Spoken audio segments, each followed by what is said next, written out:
How to say home in Russian? Ready? Dom.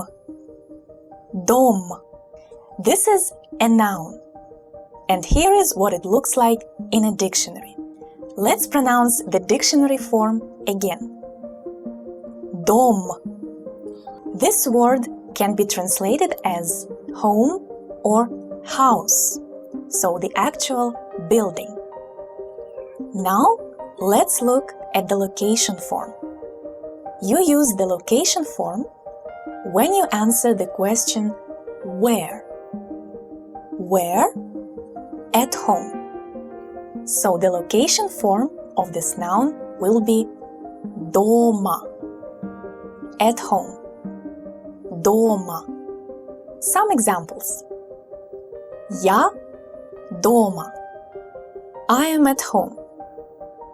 Я дома. Антон дома?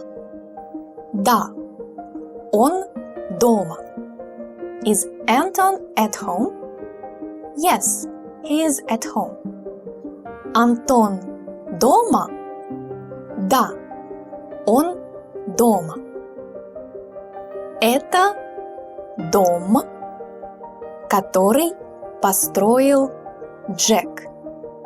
This is the house that Jack built. Это дом, который построил Джек. Это мой дом. This is my house, or this is my home. Это мой дом. After the word это, you will use the dictionary form. The differences between the dictionary form and other forms of Russian words, as well as other aspects of Russian grammar, are explained in detail by our tutors at aruspro.com.